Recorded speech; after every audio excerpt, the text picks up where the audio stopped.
Eyes in the sky, gazing far into the night. Welcome San Juanico, sabay sa pagdiriwang sa karawan ng dating ginang Imelda Marcos noong 1973.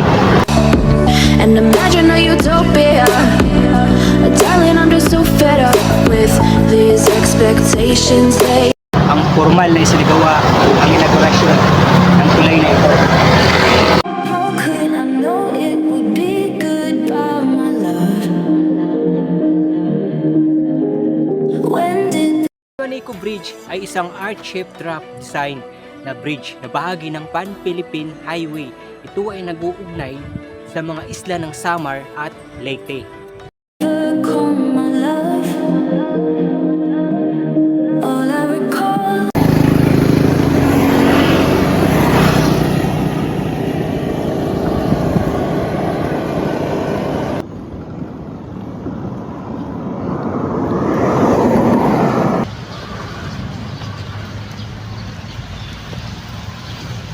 Wow! Grabe naman talaga yung mga naging extreme adventure natin itong mga nagdaang mga buwan. Di ko lubos akalain na makakasakay tayo ng ultralight, mini plane at makasampa sa yate at bangka patungo para tumawid sa kabilang isla. Sumula naman doon sa pinakatimog na bahagi ng Pilipinas ay binisita nga naman natin itong Region 8. Kasama dito yung pagbisita natin Tacloban City, which is part siya ng Eastern Visayas. Bago po pala tayo magpatuloy, nais ko lang po ipaabot ang aking lubos na pakikiramay sa mga pamilya na 5 po ang binawian ng buhay at 9 ang sugatan. Nangyari ang aksidente patungong Atok Benguet sa Danga kung saan doon nalaglag ang van. Sa ulat ng Sadanga Municipal Police Station, nahulog ang isang puting Nissan van matapos umano itong lumihis sa kalsada.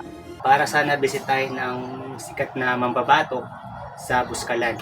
Sila ng sa ibang lugar pero nag-convene sila sa Manila. Ang purpose nila is to visit the famous Apu Wangod. Ito kasi yung mga way papunta doon. Ang sasakay kayo ng tram line para makarating sa kabila. Sa pinakaabalang daanan ng mga sasakyan at barko sa pagitan ng dalawang isla, matatagpuan ang isang dambuhalang infrastruktura, talaga namang kamamanghaan at inaabangan ng marami nating kababayan sa pambihirang haba at nakakalulang taas nito. Tila di may pagkakaila sa bansang minsan ng napag-iiwanan pagdating sa mga modernong infrastruktura ay unti-unti nang umaangat at hinahangaan ng maging mga banyaga. Welcome! Bye-bye! Leyte! Where did the spark go? The warmth that once stole my soul.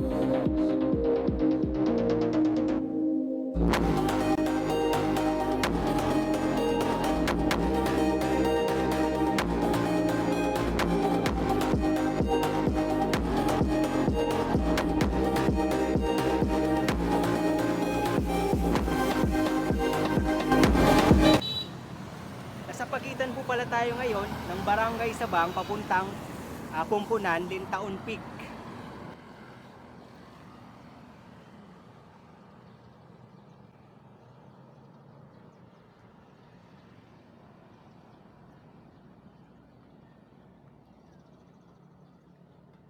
Naka-minutes pa dolong Lintaon, kuya?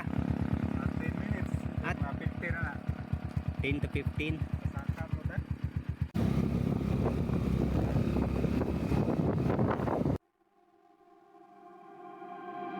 How could I know it would be goodbye, my love? When did the close of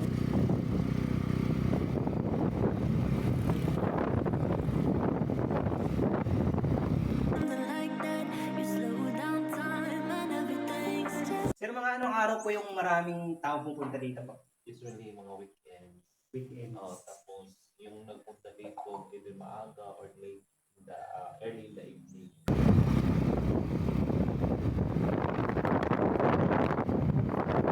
your eyes, how they look at mine, so Magkano po yung entrance fee po?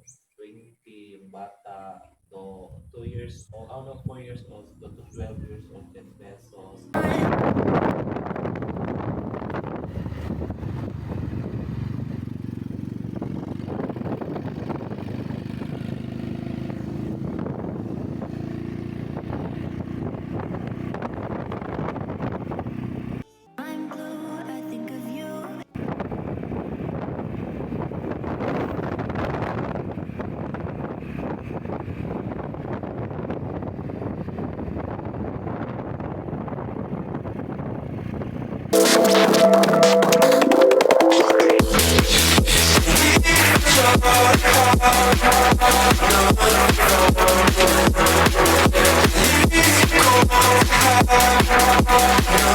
Hindi tunay na bulaklak ang mga ito, kundi mga LED roses lamang. Galing pa sa Malaysia ang mga ito.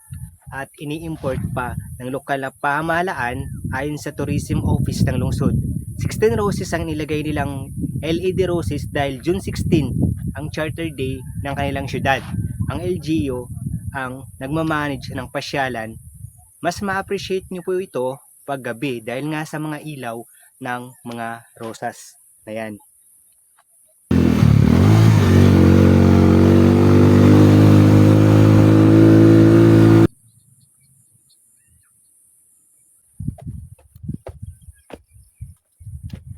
Hindi lang ang 16,000 blossoms ang talagang dahilan kung bakit dapat itong bisitahin. Dahil dito sa Lintaon Peak, nasa 350 meters above sea level lang naman ang taas nito. Kaya kitang-kita ang mala New Zealand na paligid, pati yung buong Baybay City po.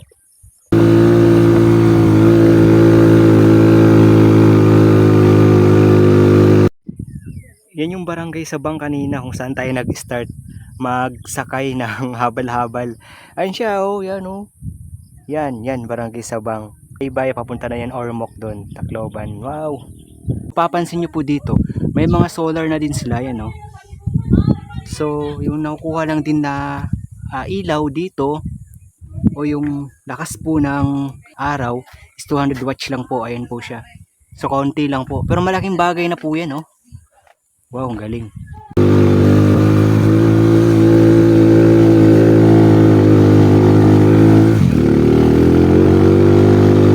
Kita nyo po yan, is yun po yung Baybay. Binisita nga natin ang Baybay City, ang pang-apat na pinaka-populated na lungsod dito sa Eastern Visayas. Sumula dito sa Lintaon Peak at Barangay Sabang, ay mag-travel po tayo ng ilang minuto papunta sa kanlurang bahagi ng Leyte, kung saan makikita nga natin ang Baybay City, Leyte. Po pala natin marating ang Region 8 ay sumakay po tayo ng Roro vessel at sumabay sa mga ordinaryong pasahero kagaya ko ay nag-transfer sa bus para mag-travel ng 24 hours papuntang Region 8. All the dangers have been made up. You believe what they say. Through the heartache, I would stargaze. No inflation today. We've come this far to win and ride alone.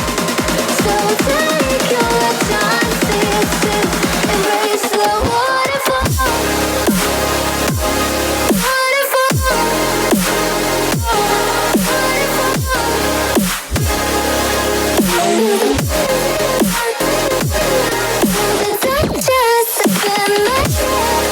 May mga ilang lugar sa Region 8 na naka-off cam po tayo, mostly sa Limasawa Island, para naman ma-enjoy natin ang ambience at ilang private travel sa Region 8. Tell me what's the point if I lose myself? Spend a couple days with nobody else, holding in my breath just to see if I can find you in my dreams. Oh, I'm getting tired of losing faith in everything I see. The beauty in the stars above have lost their hold on me. 'Cause I'm a sinner, I'm not the saint, a heart of a winner. So why do I turn away?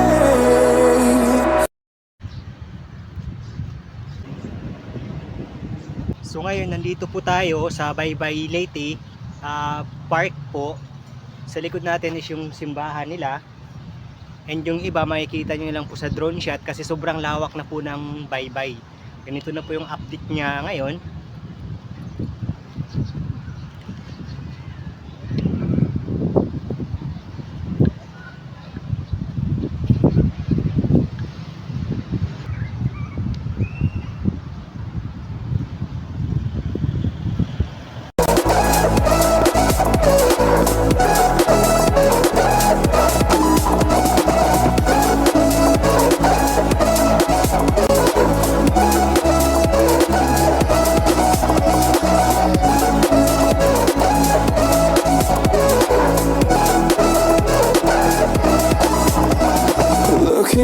feel. Dito nga po pala tayo ngayon sa port po ng Baybay, Leyte. Dito tayo magsisimula papuntang Tacloban.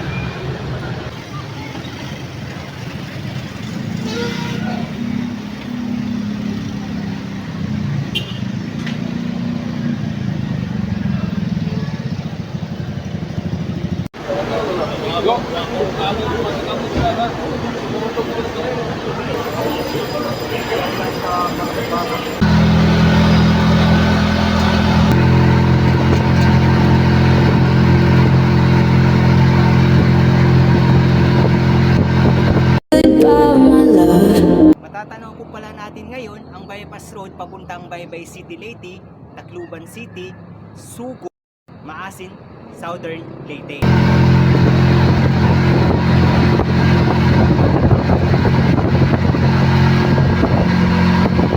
Karoon tayo ng interest na bisitahin tong Tacloban dahil nga noong 2013 nagkaroon ng dilubyo, bagyo. Noong November 8, 2013, naitala ang isang kasaysayan, record-breaking ang lakas ng bagyong tumama sa kalupaan ng Eastern Visayas. Ito yung Yolanda, dahilan para masira ang libu-libong kabahayan. At ang pinakamalala ay ang libu-libong buhay na nawala. Pinabagsak ang mga pangunahing lungsod at bayan. Pinakanapuruhan ang lungsod ng Tacloban.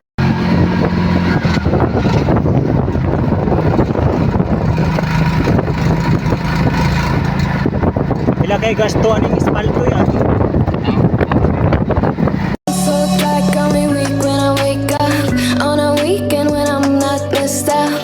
What a shame you only know my name. Noong Hunyo 20, 1952, ang Tacloban ay ipinroklama bilang isang chartered city sa bisa ng Republic Act number 760. I think of you when I'm intoxicated. I don't know why I get frustrated. Ang desisyon na gawing kabisera ang Tacloban ay batay sa mga sumusunod na dahilan. Una, perpektong lokasyon ng daungan. Pangalawa, at sapat na pasilidad.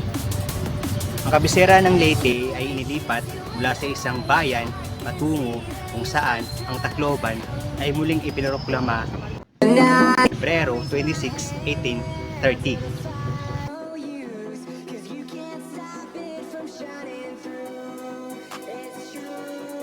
So after ng travel natin papuntang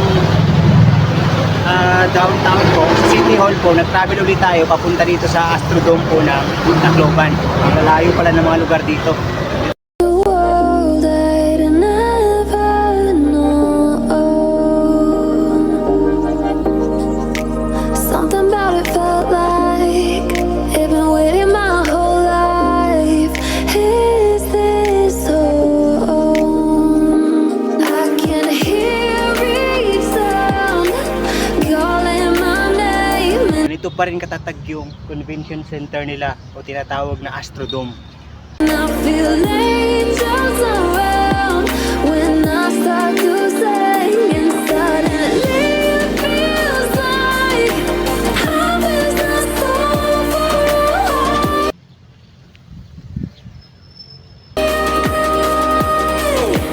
Tell me, can you hear the symphony? Mula Baybay City ay narating po natin tong Tacloban sa 2 oras na biyahe. After natin dito is babiyahe naman tayo papuntang Palu, Leyte. Mas makita lang tong MacArthur. Welcome Palu, Leyte!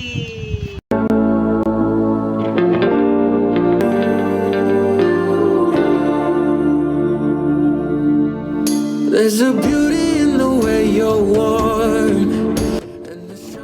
Ang pangunahing personalidad ng bantayog na ito na si General Douglas MacArthur In the imperfection. ang namuno sa hakbang ng Estados Unidos sa Southwest Pacific noong ikalawang digmaan ng pandaigdigan kung saan napailalim noon ang Pilipinas sa pamumuno ng Imperial Army ng Japan.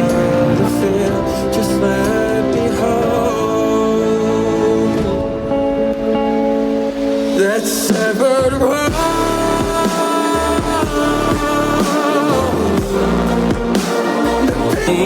My world revolved around you, now it's trapped. Maybe flame, and the dark turned cloud. Papansin nyo po sa aking likuran yung mga US Navy na tangke panahon pa ng World War II. Nirenovate lang po nila.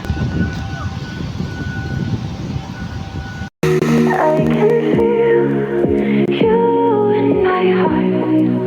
You in my heart.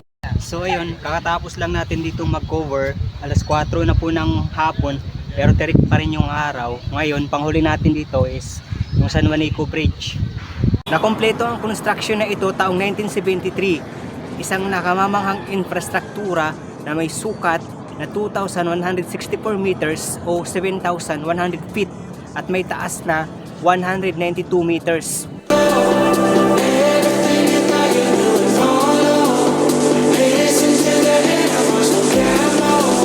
Ang San Juanico Bridge ay naging simbolo ng pagmamahala ng isang pamilya dahil isa sa mga pangunahing dahilan kung bakit ipinagawa ang tulay ay upang mapadali ang komunikasyon at kalakalan sa pagitan ng mga lalawigan ng may iba't ibang kultura at wika. Ang San Juanico Bridge ay ginawa sa pamumuno ng dating Pangulong Ferdinand Marcos. Itong San Juanico Bridge ay para iregalo sa kanyang asawa na si dating Ginang Imelda Marcos. Ng mga panahong iyon ay tinatawag pa siyang Rose of Tacloban. I never see the lights out. Pwede maglakad na doon? Oo. Doon na lang tayo dito sa may checkpoint.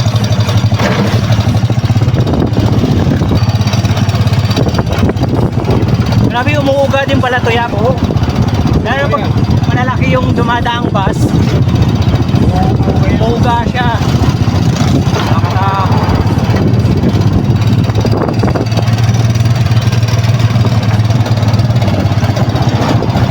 Kasi pinapatungan dito sa mga paligid. May spring. Malalaki spring.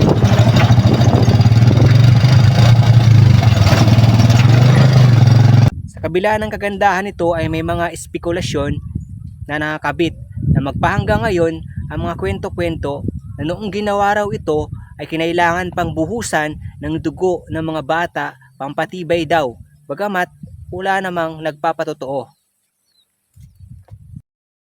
Napakahabang panahon ay ang San Juanico Bridge ang pinakamahabang tulay sa buong Pilipinas. Nakuha niya ito mula pa noong 1973. Since 1973, longest bridge. Pero ngayon, nahigitan naman ng Cebu-Cordova Bridge noong 2022, kung saan ito naman ay may habang 8.9 kilometers. Ang kabuhuang halaga na nagastos ito ay 22 milyong dolyar o 154 na piso. Ito din ay nagbigay daan para sa mas mabilis na pag-unlad ng mga negosyo at turismo sa mga probinsya ng Leyte at Samar.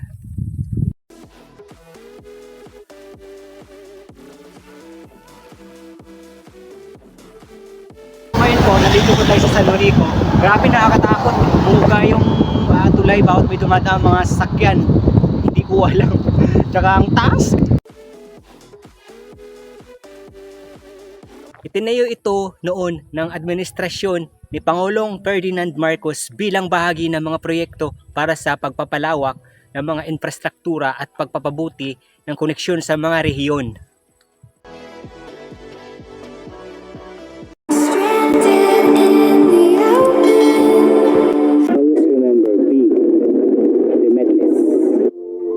God bless. Salamat sa panonood.